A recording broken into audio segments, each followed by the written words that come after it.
we have 2 members missing that said that they would be missing, so we expected that. Our first item is everybody had a chance to look over the minutes. Give you a few seconds, a few minutes to look over those and entertain a motion when you're ready. She does a good job on it. She does. Compliments to Ms. Armentrout for the minutes. And our minutes, these minutes are going to our school board files, so I don't think it would be a bad idea for all of them to go to the Covington files as well. I move that we approve the minutes as presented. Second. Have a motion and a second. All in favor? Any opposed? All right. Our next item is administrative reports. So Matt actually just mentioned something. I have learned through speaking with the attorneys that on Tuesday night that Martinsville and Henry County, Martinsville has decided to revert to township, and that they are very interested in speaking with us about some of the things we're doing and possible working together for legislative things. They are represented by Troutman Sanders in this reversion as well, and the attorneys thought that that would be something that would be very valuable to us to try to work together. I know that they have different delegates and a different senator than we do. So that could be very beneficial to us to at least touch base. So one of the things that they asked was that we would be willing to sign a waiver with them so they could speak to us and we could speak to them, and hopefully possibly meet up with folks from Martinsville. But the attorneys are going to get us something in the next, before our next meeting. Confidentiality. Yeah, confidentiality agreement. So that was exciting to hear that they were interested in talking to us. I've got a lot of information here. I'm going to just go ahead and skip on to the next thing, the update on the fiscal study. I spoke with Jim Regenbaugh, and he is going to, he's finalizing some stuff and going over it with the attorneys for his presentation on the fiscal side of things, and he is going to be at our next meeting on the 19th to present his work. And what's that? I won't be there either. All right. But we'll see what we can figure out. I'll make sure the other one's going to be there. He is going to give us a little presentation. He gave me some insight today as to some of the numbers that he's working with, and he's finalizing his draft of the report right now. But there were a few things that he wanted me to talk to you all about a little bit to start thinking about.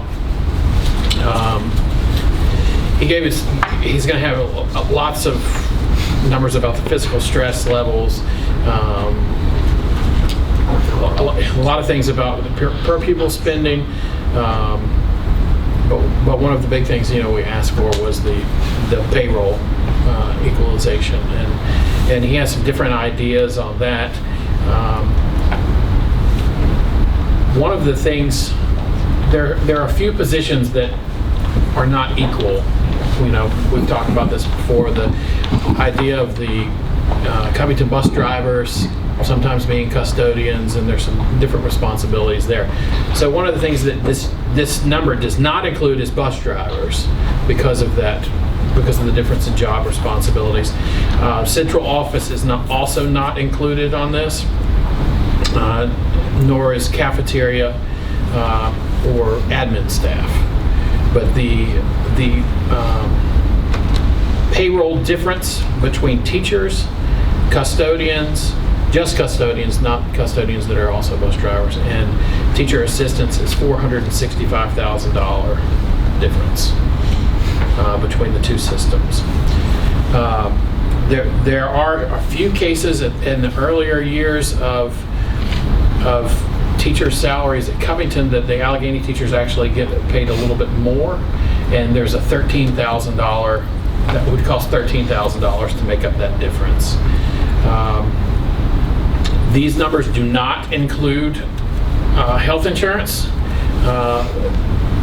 So that's one of the things that he's going to address with us on the 19th and talk to us a little bit about that. He said we were very rich in our health benefits, which we know, and especially Covington is.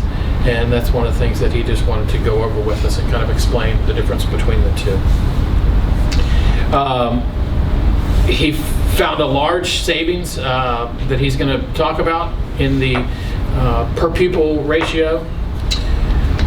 If Allegheny was willing to increase their per pupil ratio by 1, it would still be 1 less than Covington, and it would be a savings over $1 million a year. Can you explain that a little? These are not the correct numbers, but let's say Covington has a 15 to 1 per pupil teacher to pupil ratio. Allegheny has a 13.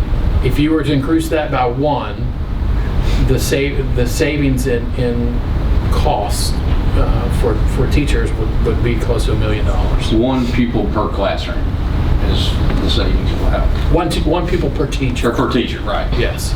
And it would still be a little bit less than what Covington is right now. But I mean, Covington and Allegheny are both are on the positive side of things. You know, we have low pupil to teacher ratios, but just moving 1 could make that kind of a difference. Another thing is the idea of early retirement and asking the state for some money for an early retirement program. He kept calling it an ERET program. I guess it's ERET, but there are 20 teachers in Allegheny with 30 or more years of experience, and there are 12 that are off the scale in Covington that could be interested in an early retirement program that would include health insurance till they were 65 and a certain portion of their current salary with the idea of working 10 to 15 days a year. And that's something he's going to go into a little bit. He will definitely go into more in depth, but he wanted us to start thinking about the idea of early retirement and that as a plan going forward. He was saying that they would earn 15% of their salary and work 10 to 15 days, and he thinks that it would save us I don't want to give you these exact numbers. I think he said $250,000 it would save Allegheny, and $168,000 it would save Covington. Those numbers don't include administration. The early retirement. When you're saying there's this many teachers, or is it this many employees? There are just speaking of teachers, there are 20 in Allegheny and 12 in Covington. No, those are not talking about the idea of admin. Or, yeah. Should we include that in the numbers, though? I think if you're going to offer that to anybody, you need to probably offer it to everyone. And just talking with Earl, I just went blank, with the benefits group, there are several municipalities that have left the, what's the health insurance carrier for Allegheny County currently? Local choice. I had told John just a little bit. Bradford's one. I can't remember. There's several different. They'll be at the teachers or the educators thing in Richmond. I don't know what the actual name is. There's more digging, but there's a lot of savings with this plan. He's very adamant. Radford's been very happy with it, I think, from what I understand. Now, I think I haven't checked with the numbers or anything like that, but it is a very viable option other than local choice. And I don't know if some of that's self-insuring or, if it's split or how it is, but there's a significant savings, I think, there, or something to look at, going forward. Well, I think that he's going to kind of give us some ideas about the health insurance, and that's why he didn't include that he's going to give us a few different options or opinions on that.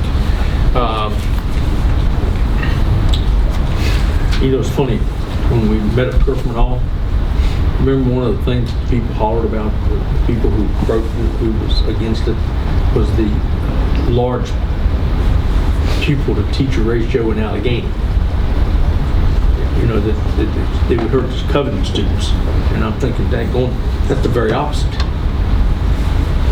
That we don't have that big a difference in population. No, we're very similar in and I think some of the concerns people had were based on new tech numbers and bigger classroom sizes like that. But you also have more teachers than when you put in. And I apologize, it's Earl Weaver. Yeah, this kid, And another number that he just kind of threw out there that it's a savings is the idea that if we did use the lower composite index, which is the Allegheny lower composite index, that it would benefit a joint school system by $100,000. So, I mean, there is a nice little chunk of savings there.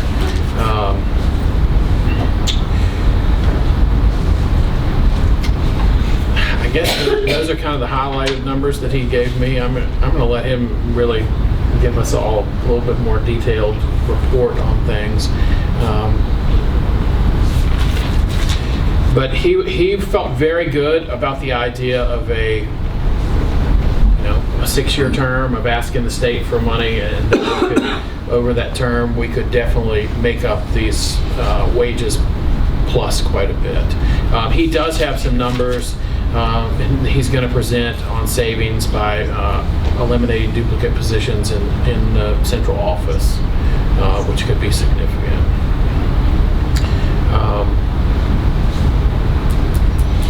And he's going to have all those kind of spelled out. This isn't just a money thing for us, right? I think this is also giving more opportunity for the students. Not just us saving a few dollars. This is, but getting where the kids can get their JRTC from Covington and have more classes and a bigger choice. Absolutely. I think it would have become a money thing though if the numbers came back way out of whack, where it would cost a lot more to do it. Yes, it would. It would have made a big difference that way. We wouldn't have no more conversations in the plan. Well, he seems to think that there are ways that we can, through attrition and things, that we can really get these numbers, in the right direction. And if we can ask, get some help from the state, then whatever savings that we realize, we can use towards our, getting better, non-recurring expenses. You said he left out the cafeteria workers, bus drivers, and janitorial. He left out the equalization of those two pays. I think they're fairly similar. Does he have a comparison? Will he have a breakout of that information? Of the comparison. Everything he's leaving out. A comparison of the Basically the rest of Well, you get yeah. the whole picture. Right. Yes.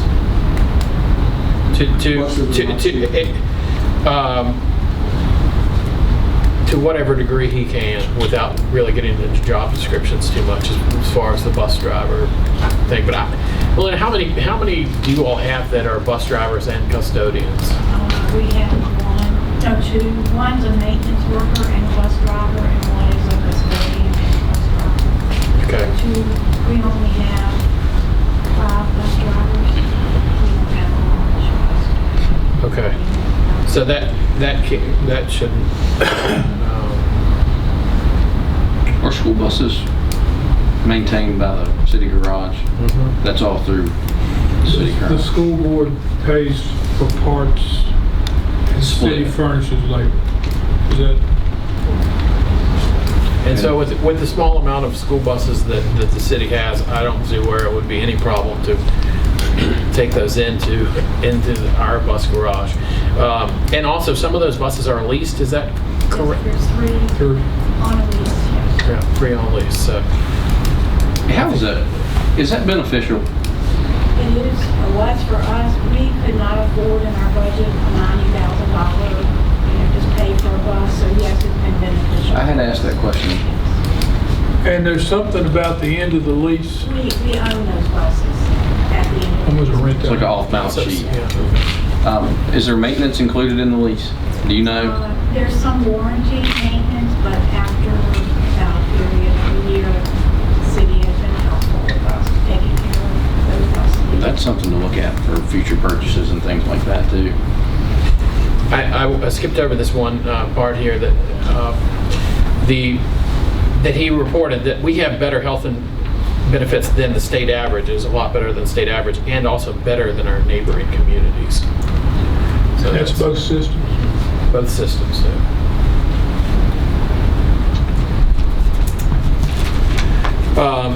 So we will definitely get a lot more detailed report from Jim. He's going to talk about fiscal stress numbers, comparing the two districts. How we fund above and beyond the state requirements. He's going to talk about that a little bit. It sounds like he's right on board with all of it, and he seems to feel good about his savings, and it's not just a big cut thing. It's making wise decisions over a period of time that would Synergies. synergies. I like it, man. So he thought this was sustainable? Yes. I mean, after all the breaks from the state at the end of that period. And the way he talked, he thinks that if we can get the state on board and get this money, that we could actually see quite a bit of savings and budget surplus hopefully at the end of the year. And ultimately with those savings, like you said, that creates opportunity for classes, for increased after-school activities, programs, different things. Right. And I think that I think that everyone wants that to be our focus, is being able to offer more with what we have. I mean, that is our biggest focus. So I think we can do that. So we'll look forward to meeting with him next week. Does anybody else have any questions about that part of it? Save all your questions up for Jim, because he's a ball of fire. He's ready to answer all of your questions. The next item is the update on the capital improvement assessment. I spoke with several different firms that we've worked with in the past. One was a firm that we had recently used for a spatial study when we were talking about new tech, and a couple of the firms that the Virginia School Board Association recommends. And I had several people reach back out, and they are definitely interested in doing an assessment and telling us what they can do, and kind of helping us develop a plan. So we're going to get a couple different ideas from a couple of those groups next week at our meeting. They're going to have some sort of presentation to give us I don't know if they're sending something, or I told them when our date was and when our meeting was, but just to kind of give us an idea of some of the things they offer, and so we can kind of build a schedule of what we want in this building assessment survey. So hopefully we'll hear more about that next week. And part of that, I know Crystal had checked on Brownfield Yes. upfit. it can- Yeah. And it, And it's not a fit, unless you're repurposing the school, correct, John? yeah, she just said she didn't, in the Yeah. last email, she didn't know. She was gonna check Yeah, with the EPA and everything, but she wasn't sure, and so I wouldn't hold her. it's still a possibility or could be unless we hear different Yeah. at this point. And given her background with brownfield grants, since she didn't know, I'm not sure that it's really something that gets done. Right. But TBD.